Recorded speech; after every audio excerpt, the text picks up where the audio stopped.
Hey there guys, welcome back to my channel. My name is Anna Sophia if you're new here, and if you are new, please consider subscribing. I post home decor DIY content every single week, and in today's video, we're gonna be doing something really fun. We're each making 2 summer coastal-y home decor items that you can decorate your house for summer with.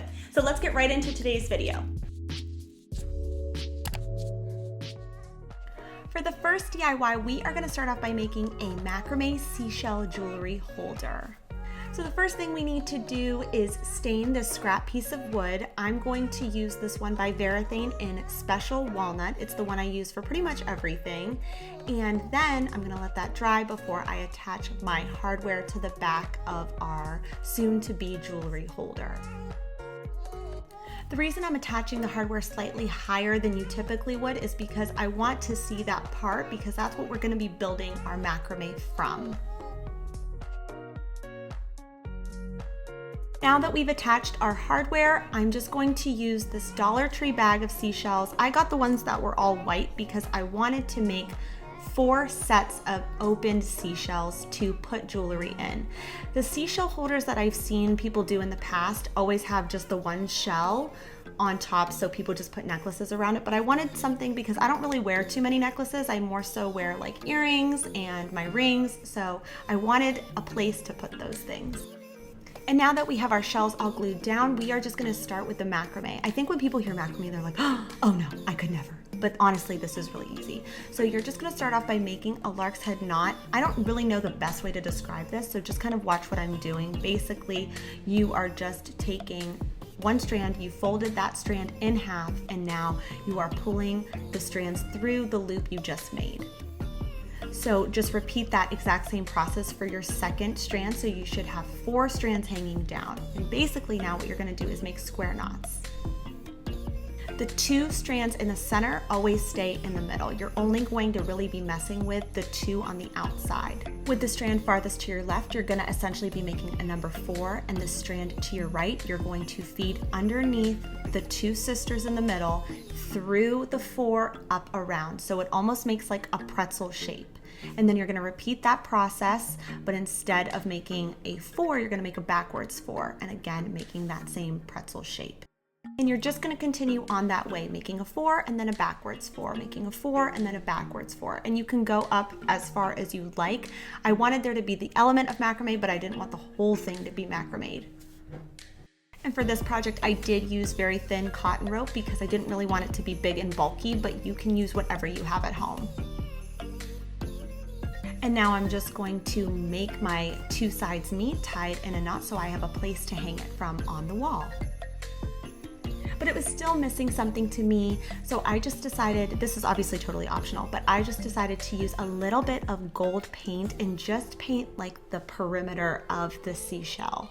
And after I just repeated that process on each individual shell, I wanted to also hang some seashells from the cotton rope that we had macrameed at different lengths. So the first thing I needed to figure out was how I was gonna get holes through the shells. And this is just the way I did it. I'm sure there might be a better way, but basically I just took a pretty large screw and I hammered it in until it started to puncture the shell. And then I kind of screwed in the shell to make a hole bigger so I could feed that cotton rope through it. Now I'm just taping off the ends of the cotton rope so I can feed that rope through, and then I'm gonna tie it in a knot and trim off the excess. And this is how the seashell jewelry macrame holder turned out.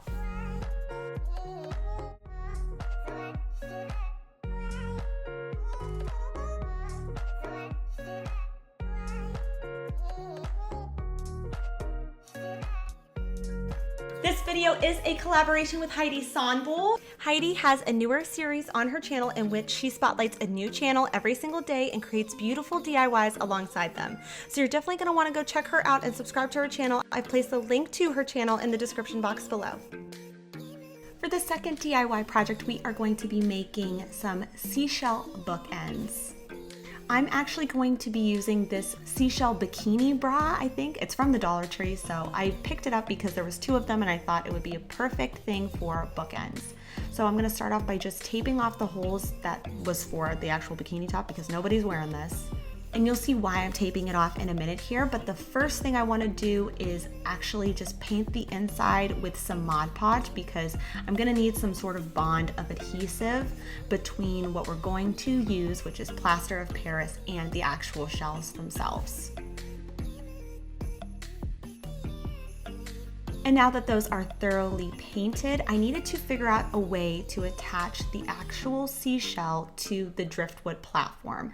So the way I did this was actually just making a kind of like a knob almost, because I'm going to screw through the shell through the bottom, but I'm not going to screw it directly into the driftwood yet until the plaster of Paris dries within the actual shell itself. Does that make sense? So now I'm just going to repeat that process for the second bookend, and I'm going to start making the plaster of Paris. So this isn't a substance I use all the time, and you can totally omit this if you'd like, but for me, bookends are generally heavy, so I needed to add some weight, and I didn't like that the shell was hollow, so I wanted to fill that with something. So if you don't have plaster of Paris, I would say you could probably use like cement or concrete or any other thing that has some weight to it. If you are using plaster of Paris, you pretty much just want to make an even ratio. So if you use 1 cup of plaster of Paris, use 1 cup of water. And I'm just filling the shell pretty much to the top, leaving a little bit of space because I didn't know if it was going to expand over the shell, and I didn't want that. So I really just wanted the screw to be covered and the shell to be filled. And now that the seashells have hardened, it's just time to actually drill screw holes into the driftwood to prep it before we screw the shell into the driftwood. If I were to do this over again, one piece of advice, I would build the whole thing before you fill it with your heavy substance. The reason I didn't was because I was worried that the weight would affect how it leaned. So just a word of advice, just make the whole thing first and then fill it with whatever you need to fill it with for the weight factor.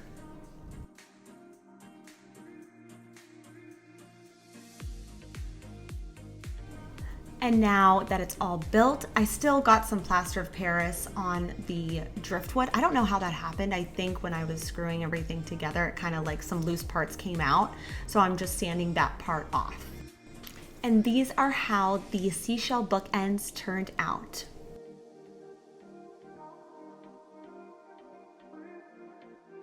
I hope you liked this video. If you did, please make sure you give it a thumbs up, and don't forget to hit that subscribe button, because I will see you guys on our normal posting day on Sunday for another DIY makeover in my house to home series.